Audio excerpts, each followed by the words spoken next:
घरों में हम जब एक दूसरे के साथ डील कर रहे होते हैं और ये जो फैमिली निगोशिएशंस होते हैं ये बड़े स्पेशल होते हैं। फैमिली निगोशिएशंस की कई किस्में हैं। एक कारोबारी निगोशिएशंस होते हैं और एक फैमिली निगोशिएशंस होते हैं। इस तरह कई किस्में हैं निगोशिएशंस की। फैमिली निगोशिएशंस टफ होते हैं क्योंकि उसमें कुछ ऐसी फोर्सेस पसे पर्दा काम कर रही होती हैं जो एक बंदे को मैसेज मिल रहा होता है कि वो ताकतवर है।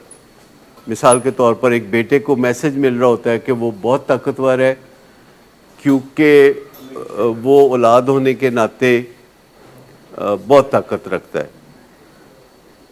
इसको हम कहते हैं कि उसने इस रिश्ते का कुश्ता खाया हुआ है। इसी तरह मियाँ या बीवी में से किसी एक को पता हो कि दूसरा मुझे बहुत वैल्यू करता है, तो उसमें जो मियाँ बीवी के दरमियान एक अनकही कहानी होती है, अनस्पोकन बात होती है कि कौन दूसरे को ज़्यादा वैल्यू करता है। और जो भी ज़्यादा वैल्यू समझता है अपनी दूसरे की नज़र में, तो वो बाज़ औक़ात अपनी बात मनवाने के लिए या बात में वज़न पैदा करने के लिए या एक्सपेडाइट करने के लिए वो रिश्ते का ये कुश्ता खा लेता है। जैसे खामद कह देगा बीवी को कि, या बीवी कह देगी खामद को कि मैं तुम्हें छोड़ के चली जाऊंगी, और मकसद छोड़ के जाना नहीं होता, मकसद अपनी बात को क्विकली मनवा लेना होता है। इसी तरह औलाद या माँ बाप भी बाज़ औक़ात करते हैं, इस रिश्ते को यूज़ करते हुए हक सच की बात नहीं करते और ऐसी बात करते हैं जो कि गलत होती है, लेकिन रिश्ते के कुश्ते की वजह से उसके ऊपर दबाव रखते हैं।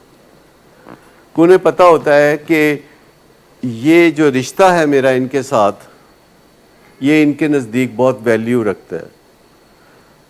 हत्ता के बाज़ औक़ात लोग धमकियाँ भी देते हैं जिन्हें हम वीटो थ्रेट्स कहते हैं, कि कोई कहता है कि फिर मैं अपने आप को कुछ कर लांगा।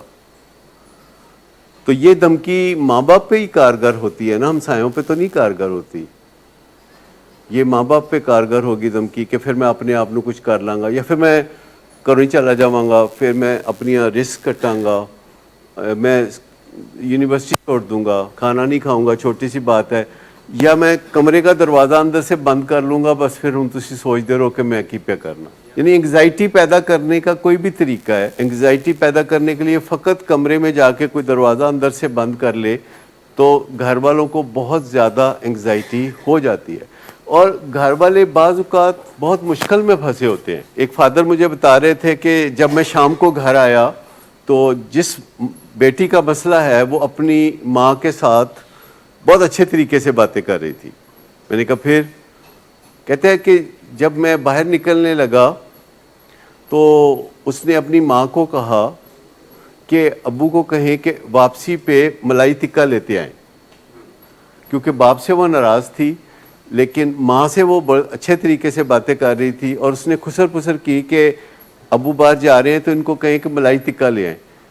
तो उन्होंने कहा कि मुझे इतनी खुशी हुई डॉक्टर साहब, इतनी खुशी हुई कि मैं आपको बता नहीं सकता। क्या आप कभी इस कैफियत में से गुजरे हैं कि कसूर आपका कोई नहीं है, कसूर अगले बंदे का है, और आप इतने थिड़े हुए हैं? थिड़े हुए समझते हैं कभी? थोड़े हुए कह लें या थिड़े हुए कह लें, मतलब समझ गए ना आप। तो मुझे ये बताइए कि क्या ऐसी कभी कैफियत से गुजरे कि किसी ने आप पे कोई तावान डाला तो आपने कहा कि थैंक यू वेरी मच? औलाद के लिए नहीं, किसी भी फैमिली रिलेशनशिप में निगोशिएशन का अल्टरनेट है, निगोशिएशन का मुतबादल है कि किसी से जहाँ भी इमोशनल रिलेशनशिप होगा तो आप बराह रास्त वो जो बात पूछ सकते हैं।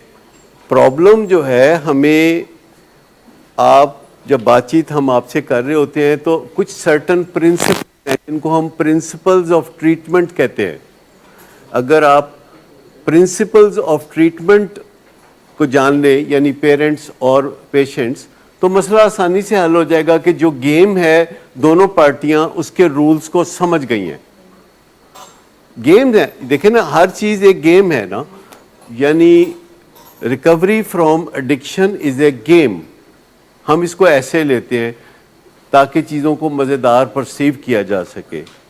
तो जब कोई गेम होगी तो उसके कोई रूल्स भी होंगे, और अगर आप देखना चाहें कि वो रूल्स क्या हैं तो आप गूगल पे चले जाएं, आप वहाँ लिखे principles of drug addiction treatment, तो रूल्स आ जाएंगे नाइडा की तरफ से और वेबसाइट्स की तरफ से आएंगे कि these are the rules, if it is a game then these are the rules.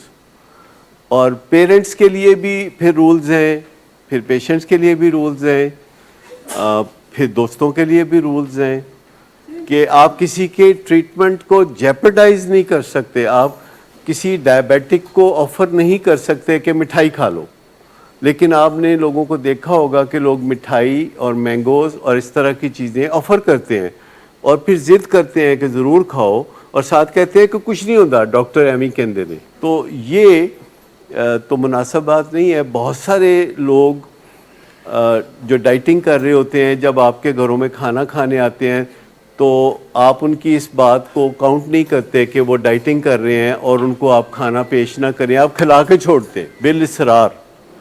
हालांकि अगर आपका कोई मेहमान है तो आप उसका कोई प्लान सैबोटेज तो नहीं कर सकते ना।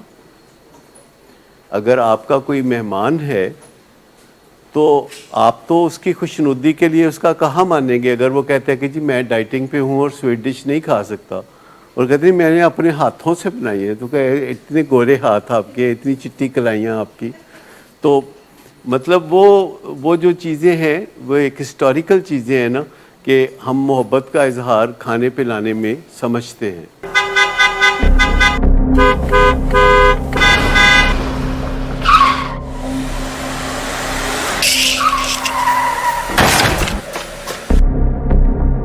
घटिया इंसान, इतनी देर से गेट क्यों खोला?